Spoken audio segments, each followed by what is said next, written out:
सुधर कर तुमको लीडर नहीं बनाएगा। बगैर किसी के तुमने यहां पर शाहीन बाग को खड़ा किया। तुमने खड़ा किया शाहीन बाग को, कोई बाहर से नहीं आया था। तुमने पूरी भारत को राह दिखाई कि इतिहास क्या होता है। मैं शाहीन बाग के उन मां और बहनों को सलाम करता हूं कि तुमने बेबाकी से निकलकर भारत की हर महिला को कहा कि देखो हम निकलकर आज एहतजाज कर रहे। मैं उन मां और बहनों से, उन नौजवानों से, बुजुर्गों से कहूंगा, तुमको शाहीन बाग की तारीख 5 तारीख को दोहराना है इंशाअल्लाह ताला। क्या आप दोहराएंगे उस तारीख को? क्या आप शाहीन बाग की तारीख को दोहराएंगे या फिर हम भूल जाएंगे हमारे उन बच्चों को और हमारी बेटियों को जेल में आज सड़ रहे हैं, जिनकी औलाद अपने बाप को देखने के लिए तड़प जाती है, जिनकी बीवियां उनको देखने के लिए तड़प जाती है, जिनकी मां और बाप रो रो कर रातें गुजार रहे, बीमार हो जा रहे, मगर उनको बेल नहीं होती है। उनका जुर्म सिर्फ इतना है कि उनका नाम शिफार, ताहिर और सैफी है। जिसका नाम केजरीवाल है वो बाहर है। अरे तुम जब बाहर आ सकते तो हम क्यों नहीं आ सकते बताओ? ये दोहरा म्यार कैसा चलेगा? बहरहाल मेरे अजीज दोस्तों और बुजुर्गों, अपनी हिम्मत और हौसले को बुलंद रखिए। डरने और घबराने की जरूरत नहीं है। हम 2 सीट पर लड़ रहे, दोनों पर इंशाअल्लाह कामयाब होंगे। ये आपकी कामयाबी होगी, ये आपकी कामयाबी होगी। अरे जो बाहर रहकर डेवलपमेंट नहीं करा सका, जो अंदर है वो जब बाहर आएगा तो शेर जब ओखला की सड़कों पर छिपा चलेगा तो उसके नाम से, उसकी कुर्बानियों से, उसकी मेहनत से मुझे यकीन है कि ओखला में एक नई तारीख लिखी जाएगी। ये तारीखी जगह है मेरे अजीज दोस्तों और बुजुर्गों। यहां पर बहुत से डेवलपमेंट के काम करवाना है। हैदराबाद में मजलिस के 7 एमएलए हैं। हमने मेरी कॉन्स्टिट्यूएंसी में मैंने 800 करोड़ का एक फ्लाईओवर बनाया हूं 7 एमएलए के साथ। हुकूमत टीआरएस की थी, अब कांग्रेस की है। चंद्रायन गुप्ता, अकबरुद्दीन ओवैसी का असेंबली हल्का, वहां पर कांग्रेस की हुकूमत ने 290 करोड़ रुपए का खाली सीवरेज लाइन का काम शुरू हुआ है। याद रखिए ये क्यों पॉसिबल है? क्योंकि आपने अपनी लीडरशिप को बनाना है। अगर आप अपनी लीडरशिप को बनाएंगे, ये आपकी कामयाबी होगी।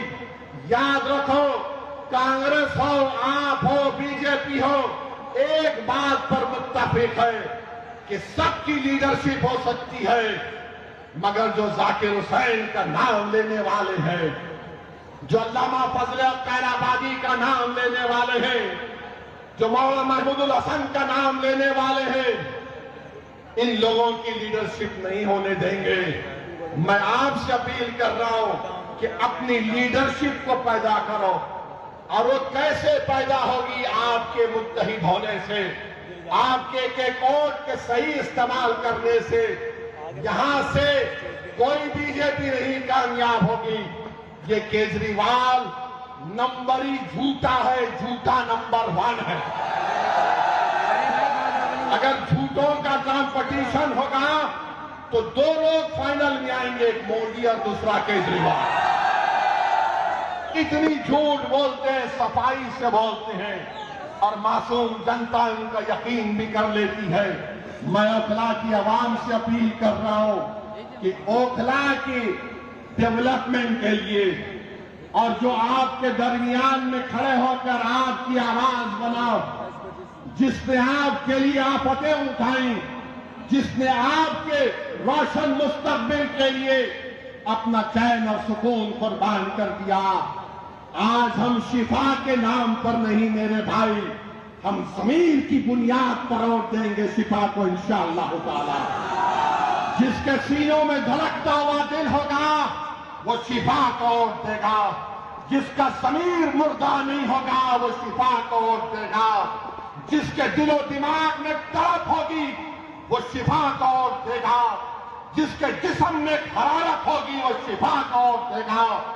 जो हमारी बहन के आंसुओं को अपनी बहन समझेगा वो शिफा का ओर देगा।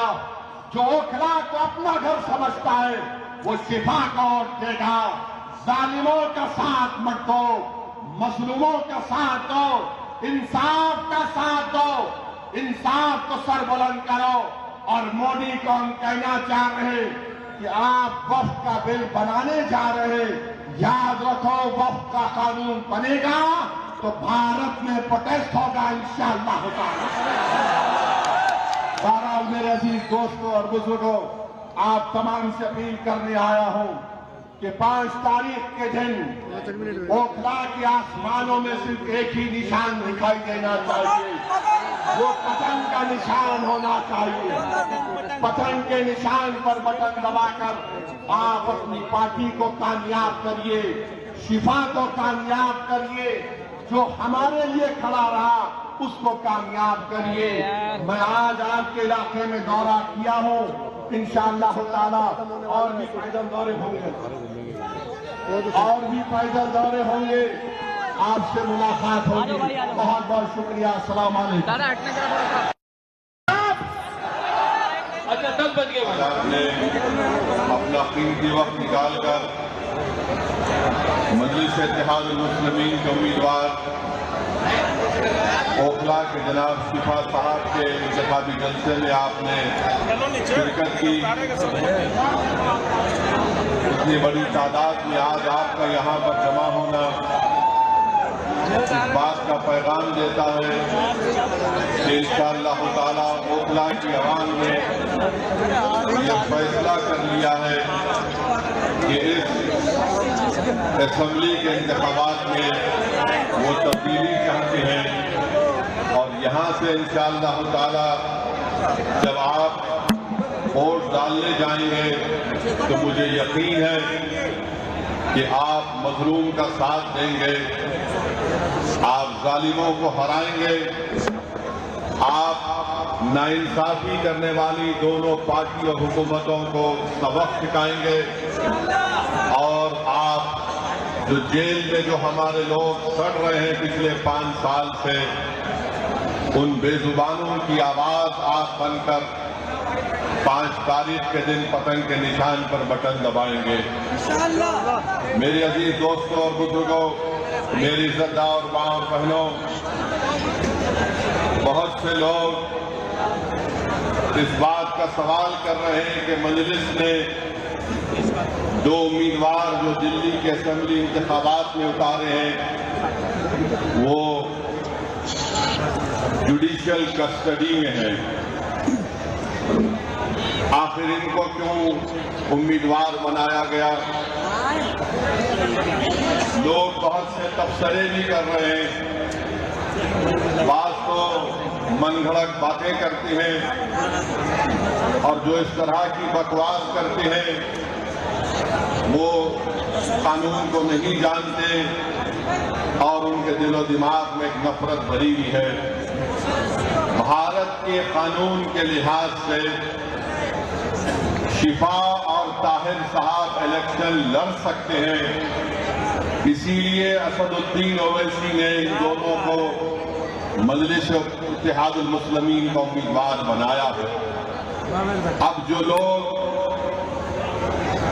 बीजेपी, आप और दूसरी पार्टियों के लोग अखबारात और मीडिया से बात करके कह रहे हैं कि इनके ऊपर फुला दफात लगी हुई है, मैं उन लोगों से पूछना चाहता हूं, भारत की पार्लियामेंट में करीब 250 ऐसे एमपी जीत कर आए हैं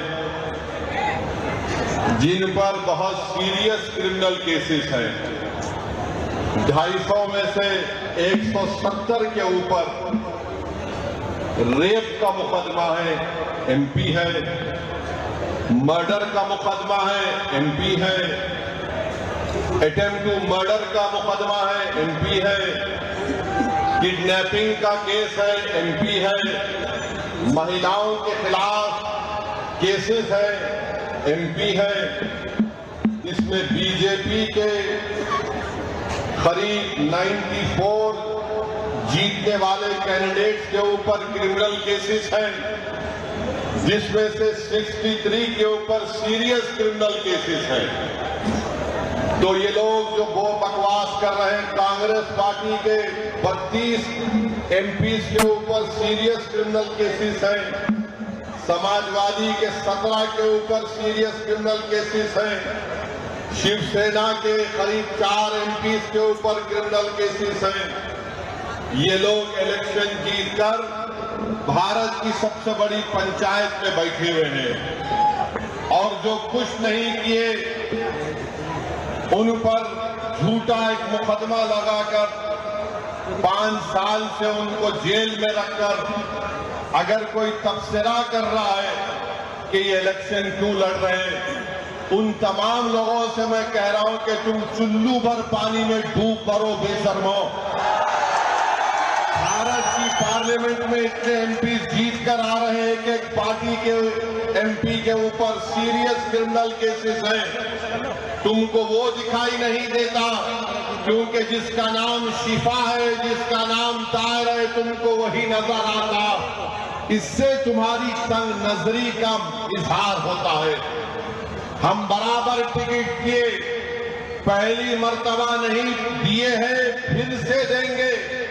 अगर जो कोई सरकारें किसी के ऊपर जुल्म करेगी और नाहक उनको जेल में डालेगी तो जमहूरियत का तकाजा ये भी है कि आप उन बेजुबानों की आवाज बने। मजलिस ने कोई गुनाह नहीं किया बल्कि मजलिस ने अच्छा काम किया। और अगर कोई मुझे पूछेगा क्या कह रहे हो, तो क्या जॉर्ज फर्नांडिस के ऊपर बड़ौदा डायनामाइट केस नहीं बुक हुआ था? बिहार के मुजफ्फरपुर से जेल में बैठकर जॉर्ज फर्नांडिस इलेक्शन जीते तो इंशाअल्लाह ताला शिफा भी जेल में बैठकर ओखला का इलेक्शन जीतेगा और एमएलए बनेगा इंशाअल्लाह ताला। अब आप बताइए कि जो 5 साल से जेल में है, ना कोर्ट में कार्रवाई चलती है, ना मुकदमा खत्म होता है, ना विटनेसेस का एग्जामिनेशन होता है, मगर प्रोसेस एक पनिशमेंट बना दिया गया। शिफा जेल में क्यों है और केजरीवाल जेल के बाहर क्यों है? शिफा जेल में क्यों है? अमानतुल्लाह को बेल क्यों हो गई? सिसोदिया को बेल क्यों हो गई? शिफा को बेल क्यों नहीं होती? जैन को बेल हो जाती है, ताहिर हुसैन को बेल नहीं होती है। बताओ कौन किससे मिला हुआ है, ये आपको 5 तारीख के दिन तय करना है। मेरे अजीज दोस्तों और बुजुर्गों, मुख्यमंत्री जेल में था 6 महीने, छोटा रिचार्ज केजरीवाल 6 महीने शराब के केस में जेल में था और आज 6 महीने के बाद निकलकर मुख्यमंत्री बनकर जेल में था और शिफा जेल से इलेक्शन लड़ रहा है। हमारी बहन आवाम के दरमियान में आकर अपने मासूम बच्चे और अपने शौहर के लिए बेबसी का इजहार कर रही है। तो जनता को तय करना है। अगर केजरीवाल इलेक्शन लड़ सकता है और जीतने का दावा कर सकता है तो ओखला की आवाम में अगर हमीयत है और अगर ओखला की आवाम में हमीयत है, मुझे यकीन है, अगर आप में हरारत है, अगर आपके दिलों में एक बेदारी है तो आपको 5 तारीख के दिन के इनकलाब रकम करना पड़ेगा। इस देश में अगर केजरीवाल को बेल हो सकती है और इलेक्शन लड़ सकता है 6 महीने के बाद, तो शिफा को हम जेल में बिठाकर इलेक्शन जिताएंगे। ये जमहूरियत की कामयाबी होगी। अगर नरेंद्र मोदी के पार्टी में ऐसे 90 एमपी हैं जिन पर क्रिमिनल केसेस है तो मजलिस ने कोई गुनाह नहीं किया, कानून इजाजत देता है। हमने अपने उम्मीदवारों को मैदान में उतारा। जो लोग यहाँ आम आदमी पार्टी के कह रहे नहीं वोट कटेगा, अरे 94 से लेकर 2019 तक यहाँ से अल्पसंख्यक समाज का उम्मीदवार एमएलए बना। अब तुमको बीजेपी कैसे याद आ गई? तुमको ईडी पकड़ के लेके गई, तुम कौन सी चाय पीकर बेल हासिल करे हमको बताओ।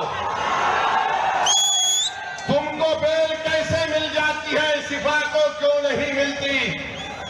तुम्हारे आका केजरीवाल को 6 महीने के बाद बेल मिल जाती है, शिफा को तो नहीं मिलती।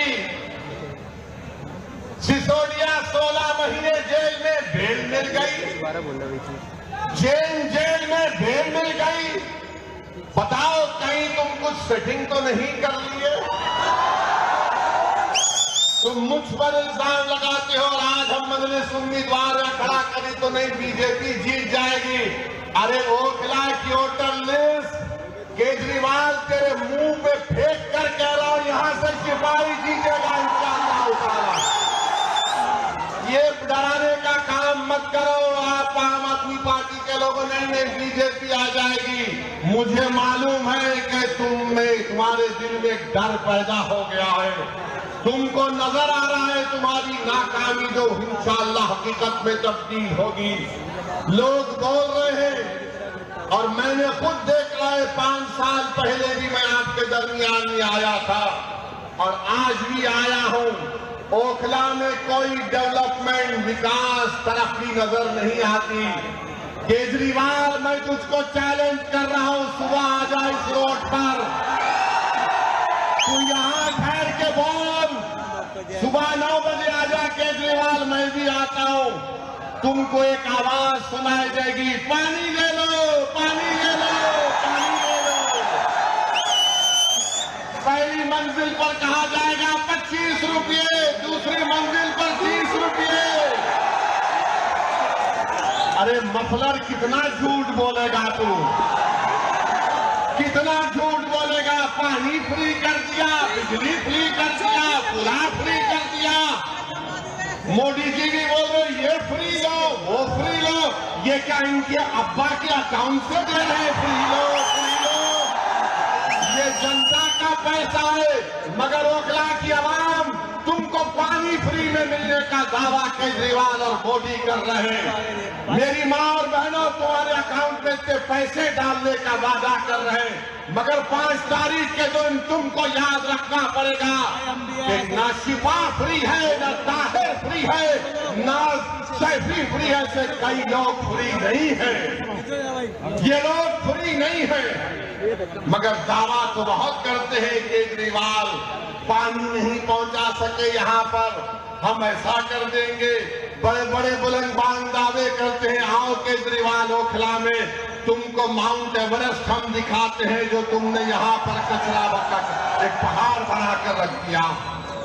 यहाँ ओखला में आप मेरी बात से अगर मुत्तफिक है तो हाथ उठाकर कहिए।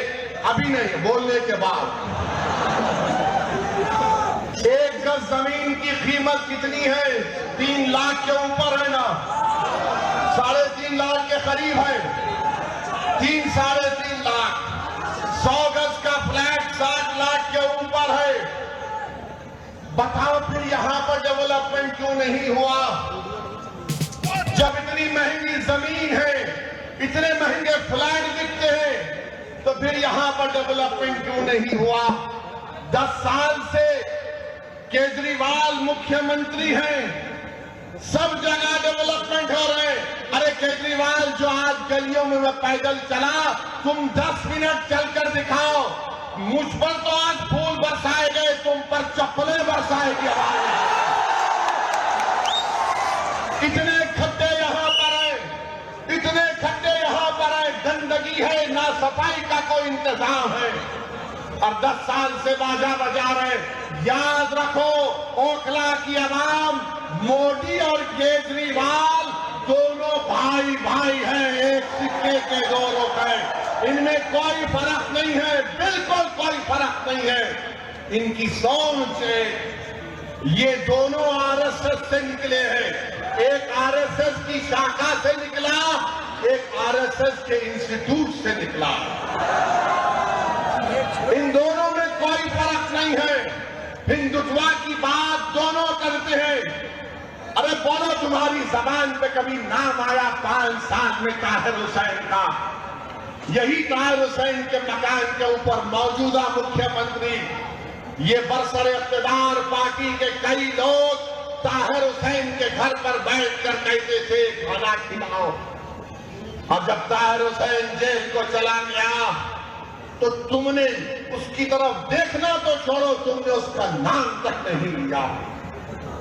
बताओ मैंने कौन सा गुनाह किया, कौन सा गुनाह हमने किया? अगर हम जो लोग आज जेल की 4 सलाखों के पीछे, उन दीवारों के पीछे जिनको खामोश और गुमनामी की जिंदगी में डाल दिया गया था, मंजलिस यही चाहती है कि तुम जेल में डालोगे तो हम उनको जनता में लाके खड़ा करेंगे इंशाअल्लाह ताला।